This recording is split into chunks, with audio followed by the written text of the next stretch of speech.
Personally, I always think it's cool to look back at the sport and go over some of the sport's history. I've brought you guys lots of story videos in the past covering all sorts of topics, but today's video is going to be a bit different. I'm going to go over 10 different topics in the sport's history, and to make it a little bit more interesting, I'll do it kind of in a trivia fashion, so if you guys want to, you can kind of guess along as we go, or you can just sit back and enjoy the history. I just wanted to bring you guys something cool with it being an off week this week, so hopefully you find this enjoyable, but either way, let's get into it. Alright, so pretty much what we're going to do is we're going to have a question up on the screen like this with 4 options available, and I'll kind of talk about the topic itself, and as I'm talking about the question, then I will slowly take away the wrong answers until we're left with the right answer, and then I'll try to quickly summarize why that is the right answer and some of the cool facts behind that said answer. So looking at this first question, who won their first 3 Supercross starts in a row? I'm referring to, their first 3 starts ever, so that would be in the lights class. We have 4 pretty good, pretty well-known riders on the screen, so Moto, Carmichael, Kennard, and Cianciarulo. If you guys were thinking that it was Adam Cianciarulo, you would in fact be wrong. He did win 2 out of his first 3 races, but he got second at Atlanta, which was the second race of his Supercross career. But looking at Ryan Villopoto, he only won 1 race in his first Supercross season, and that was like the 7th or 8th round into the season, so he is in fact not the choice either. And then as far as Ricky Carmichael, he only won 1 out of his first 3 races, so that in fact left Trey Kennard, who did in fact come out and win his first ever 3 Supercross appearances, going against defending champion Ryan Villopoto, and that 3rd race that he ended up winning would be quite possibly the muddiest mud race of all time. That was the 2008 Daytona. While you could definitely argue whether or not that was the wettest mud race or not, but one thing you cannot argue is that Trey came out and won his first 3 Supercross races. Alright, moving on to question number 2, some track related trivia. What was the name of the jump that inspired LaRocco's Leap to be built? So as most of you should probably know, LaRocco's Leap is an iconic jump at the track Redbud, and it was named after Mike LaRocco, who was one of the first people to jump it, but not only that, he had a big hand in designing that jump as well. One of the things you may not know unless you watched our video on Redbud is that there was a jump that actually inspired the jump LaRocco's Leap to be built in the first place. So essentially what happened is Tim Ritchie, the son of the original owner Gene Ritchie, was at Mike LaRocco's test track watching him ride, where he had a particularly large jump which he was jumping, and Tim thought it was pretty awesome. Long story short, he went to Gene and was like, dude, we gotta build a really big jump, it's gonna be great, we have to do it. This jump would eventually become what is now known as LaRocco's Leap, but the particular jump on Mike's track also had a fun nickname, and that nickname was Kong. Question number 3. Who won the MX Lights Pro Motocross Championship in the year 2000? So we have 4 pretty good riders on this list right here. Stefan Rancata had just won the Supercross East Coast Championship, Brock Sellards was your runner-up in the championship the year before, and Talon Voland was right there in the fight in 1999 and 2000, but none of them were able to seal the deal, and Travis Pastrana was actually your champion. I feel like nowadays, most people know that Travis Pastrana is a legend, he's accomplished so many things, and we all know that he raced in some capacity, but I feel like it's generally forgotten that he's actually a national motocross champion. Now we have a trivia moment back to a specific moment in time. The year is 2012. Trey Kennard is looking to rebuild as he returns from a nasty crash in Washougal, where he ended up breaking his femur. The Supercross series stopped at the Dodger Stadium this year, which would be his 2nd race back from the injury, and this would ultimately be the site of one of the gnarliest crashes that we've seen. We saw Trey Kennard take a tough block cover off and get caught off in his back wheel. He doubled a triple and eventually would end up getting landed on, and unfortunately that would end up injuring Trey quite significantly once again. Kennard would end up fracturing his T10 through his T12 in his back, but what a lot of people might not remember is that the other rider sustained just as bad or maybe worse injuries. That other rider was none other than Ryan Moraes. He sustained rib fractures, 3 neck fractures, a broken jaw, and a collapsed lung, as well as a concussion. He had to have his jaw wired shut for 8 weeks, and the whole thing was just not an ideal situation. Another iconic moment from that same generation of riders was when we saw Ryan Villopoto and Jason Lawrence fighting on the track at Hangtown. Ultimately, tensions from the Supercross season would boil over and they would fight in qualifying practice. There are several different ways you could look at it. It would seem that Ryan Villopoto initiated the fight by launching his bike into Jason Lawrence's face. Either way, both of them ended up on the ground in what was probably the most iconic and fair fight in motocross history. Both riders would end up receiving penalties, but Jason Lawrence's was actually quite a bit more significant. They gave him last gate pick as well as a $7,500 fine, where Ryan Villopoto still got his gate pick and just had to pay a few $1,000 fine.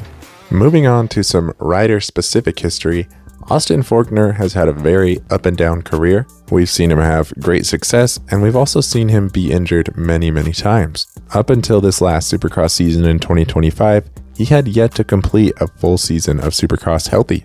He has been up for the championship several times though, and one year in particular he was getting extremely close to wrapping up the title, only a few laps away from potentially winning the Supercross championship.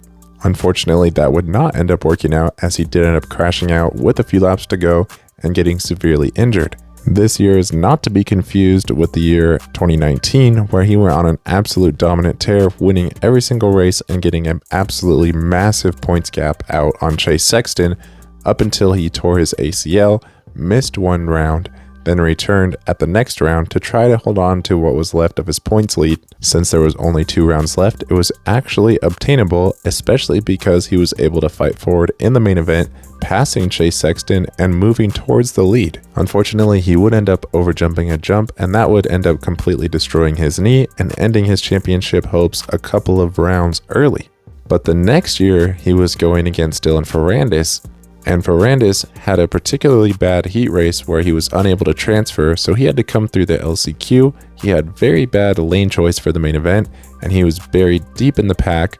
Austin Forkner had gone on an absolute hot streak at the end of the season, closing into just a few points behind Dylan Ferrandis at the final round. So while he was not your points leader, he had the momentum and he had the track position in the race. Unfortunately, on a dragon's back, he would end up going over the bars, and unfortunately the crash ended up resulting in all types of internal injuries. Sticking with some rider-specific trivia, there has been some debate throughout the years as far as who was the most successful rider that never won a championship. Personally, I feel like there's really only one name that should be at the top of that list, and that is no hate. It is an absolutely great rider, Kevin Windham. He was the runner-up to the Supercross championship 3 different times, and he was the runner-up to the Motocross championship 5 different times. To be runner-up 8 times and not get any championships out of it is pretty wild. But what's even more wild to me is to be able to win 18 Supercross main events and never win a championship. I feel like this is mainly because of all of the great riders that he went against throughout his career. If Ricky Carmichael and James Stewart never raced, then we would probably be looking at Windham as one of, if not the greatest of all time. And I always knew he was good, but it's easy to forget just how many races he actually won in the Premier Supercross class. And speaking of one of those riders, moving on to James Stewart, he was quite a successful lights rider. He was successful all around. We all know that he's won many races, many championships, but the stat that I feel like is most overlooked in his career is just how many motocross lights overall races that he has won. Keep in mind that there's only 12 races a year, so for it to be anything other than option A, he would have to go undefeated for at least 2 years or mostly win for 3 years. And we rarely see guys as talented as James stay in the lights class for more than 3 years. With that being said, that's exactly how many years James raced in the lights class. He did miss some races due to injuries and things like that. Ultimately, he only lost 3 races ever, bringing his overall win total to 28 overall wins. Circling back to another feature-specific bit of trivia, just as Redbud has Larocco's Leap, Bud's Creek has Henry Hill. Unfortunately for Doug Henry, he didn't get the hill named after him for something like jumping the jump like Mike Larocco did. He did jump, but not in the way that was intended. There's a lot of factors that went into what ended up happening, but at the end of the day, in 1995, Doug Henry would end up essentially jumping to flat, landing at the bottom of what is now known as Henry's Hill, bursting his L1 vertebrae. The doctors essentially wanted to write him off and say that his career was over. His wife fought and advocated for him, found him a surgeon that was able to repair his back, and his career would ultimately continue. And rounding out our trivia with our 10th question of the day, one of the all-time win lists that is less talked about is the Motocross all-time win list. And these are not the highest all-time winningest riders. Ricky Carmichael is way out in front with that record, but out of these 4 riders, you might be surprised just exactly how they stack up against each other. Generally, I feel like we all know that Jeremy McGrath is the king of Supercross and not of Motocross. That being said, I was still pretty surprised to find out that he still has 15 overall Motocross wins. But if you're like me, you might be even more surprised to find out that the next fewest amount of wins on this list would actually belong to James Stewart.